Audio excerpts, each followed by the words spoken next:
Hello ವೀಕ್ಷಕರೇ, simply kitchen ಚಾನಲ್ಗೆ ಸ್ವಾಗತ. ಇವತ್ತು ನಾನು ಕಡಾಯಿ ಚಿಕನ್ ಇಲ್ಲಾಂದರೆ ಚಿಕನ್ ಕರಿ ಹೇಗೆ ಮಾಡೋದು ಅಂತ ತೋರಿಸ್ತೀನಿ. ರೆಸ್ಟೋರೆಂಟ್ ಸ್ಟೈಲಲ್ಲಿ ಸಿಂಪಲ್ಲಾಗಿ ಟೇಸ್ಟಿಯಾಗಿ ಮನೇಲೇ ಮಾಡ್ಕೊಬೋದು. ಸ್ಟವ್ ಆನ್ ಮಾಡಿಕೊಂಡು ಒಂದು ಪ್ಯಾನ್ ಇಟ್ಕೊಂಡು ಪ್ಯಾನ್ ಬಿಸಿ ಆದಮೇಲೆ 4 ಸ್ಪೂನಷ್ಟು ಎಣ್ಣೆ ಹಾಕಿದ್ದೀನಿ.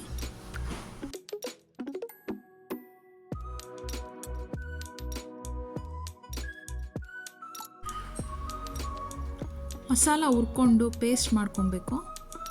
ಒಂದು ಬೆಳ್ಳುಳ್ಳಿನ ಸಿಪ್ಪೆ ಬಿಡಿಸಿ ಹಾಕಿದ್ದೀನಿ. 1 ಇಂಚಷ್ಟು ಶುಂಠಿ ಹಾಕಿದ್ದೀನಿ. ಗೋಡಂಬಿ 10, ಒಂದು ಈರುಳ್ಳಿ ಚಿಕ್ಕದಾಗಿ ಕಟ್ ಮಾಡಿರೋದು,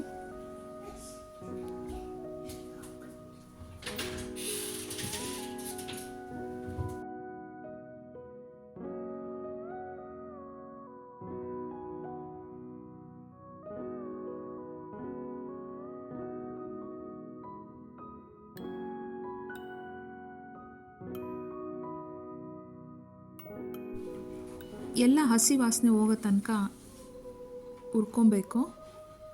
ಟೊಮೆಟೊ 3 ಟೊಮೆಟೊ ತೊಗೊಂಡಿದ್ದೀನಿ. ಟೊಮೆಟೊ ಸಾಫ್ಟ್ ಆಗೋ ತನಕ ಹುರ್ಕೊಬೇಕು. ಟೊಮೆಟೊನು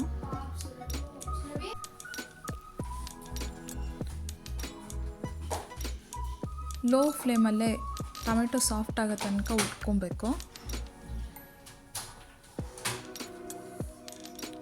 ಈಗ ಆಗಿದೆ, ಜಾರಿಗೆ ಟ್ರಾನ್ಸ್ಫರ್ ಮಾಡಿಕೊಂಡು ಸ್ಮೂತ್ ಪೇಸ್ಟ್ ಮಾಡ್ಕೊಬೇಕು. ಇದನ್ನು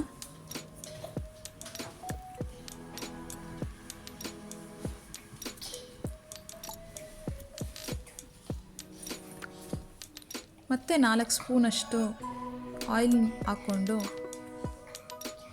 ಈಗ ಸ್ಪೈಸಸ್ ಎಲ್ಲ ಹಾಕ್ಕೊಬೇಕು. 1 ಸ್ಪೂನು ಸೋಂಪು, 2 ಪಲಾವ್ ಎಲೆ, 1 ಏಲಕ್ಕಿ, 2 ಚಕ್ಕೆ, 4 ಲವಂಗ ಇಷ್ಟು ಹಾಕ್ಕೊಂಡು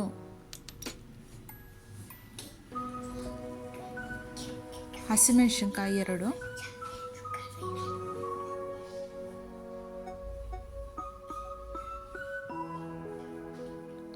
ಅರ್ಧ ಸ್ಪೂನಷ್ಟು ಅರಿಶಿನ, 1 ಸ್ಪೂನಷ್ಟು ಕೆಂಪು ಮೆಣಸಿನ್ಕಾಯಿ ಪುಡಿ, ರೆಡ್ ಚಿಲ್ಲಿ ಪೌಡರು, 1 ಸ್ಪೂನಷ್ಟು ಚಿಕನ್ ಮಸಾಲ ಪೌಡರು, 1 ಸ್ಪೂನು ಧನಿಯಾ ಪೌಡರು,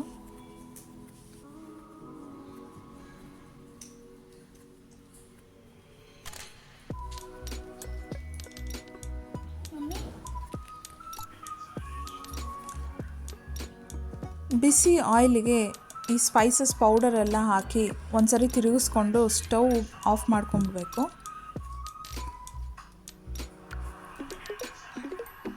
ತುಂಬ ಟೈಮು ಬಿಟ್ಟರೆ ಅದು ಸೀದಾಗ ಆಗಿಬಿಡುತ್ತೆ, ಟೇಸ್ಟು ಚೆನ್ನಾಗಿರಲ್ಲ.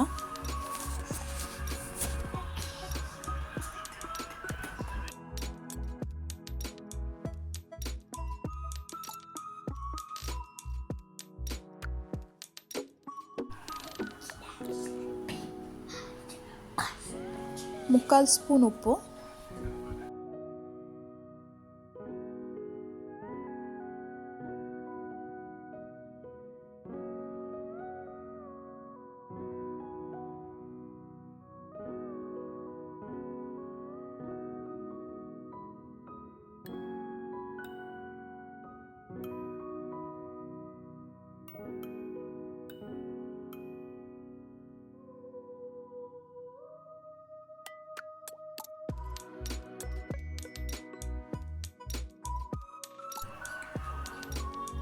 ಒಂದು ಸ್ಪೂನು ಕಸೂರಿ ಮೇಥಿ,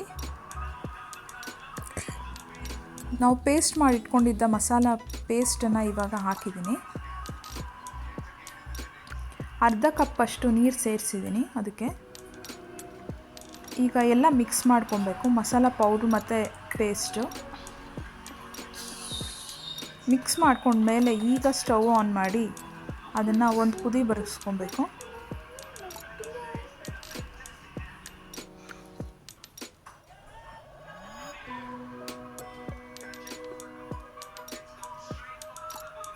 ತುಂಬ ನೀರು ಹಾಕಬಾರ್ದು. 1 kg ಚಿಕನ್ನ ತಗೊಂಡು ನಾನು ಸ್ವಲ್ಪ ಸಾಲ್ಟು ಮತ್ತು ಅರಿಶಿಣದ ಪುಡಿ ಹಾಕಿ ಸ್ವಲ್ಪ ನೀರು ಹಾಕಿ ಬೇಯಿಸಿಟ್ಕೊಂಡಿದ್ದೀನಿ, ಬೇಗ ಆಗುತ್ತೆ ಅಂತ. ಅದನ್ನು ಇವಾಗ ಮಸಾಲೆಗೆ ಹಾಕ್ಕೊಂಡು ಮಿಕ್ಸ್ ಮಾಡ್ಕೊಬೇಕು. ಮೊದಲೇ ನಾವು ಈರುಳ್ಳಿ ಎಲ್ಲ ಹುರ್ಕೊಂಡಿರೋದ್ರಿಂದ ತುಂಬ ಕುದಿಸ್ಕೊಬೇಕು ಅಂತೇನಿಲ್ಲ.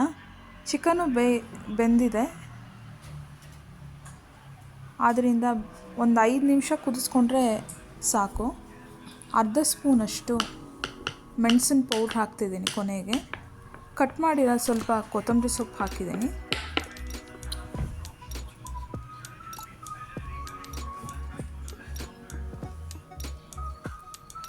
ಟೇಸ್ಟು ತುಂಬ ಚೆನ್ನಾಗಿರುತ್ತೆ. ಸೇಮ್ ರೆಸ್ಟೋರೆಂಟಲ್ಲಿ ಹೇಗೆ ಮಾಡ್ತಾರೋ ಅದೇ ಥರ ಇರುತ್ತೆ ಟೇಸ್ಟು. ನಾನು ತೋರಿಸಿರೋದು ನಿಮ್ಗೆ ಇಷ್ಟ ಆದರೆ ಲೈಕ್ ಮಾಡಿ. ಯಾರು ನನ್ನ ಚಾನಲ್ ಸಬ್ಸ್ಕ್ರೈಬ್ ಮಾಡ್ಕೊಂಡಿಲ್ಲ ಪ್ಲೀಸ್ ಸಬ್ಸ್ಕ್ರೈಬ್ ಮಾಡಿ. Thank you for watching.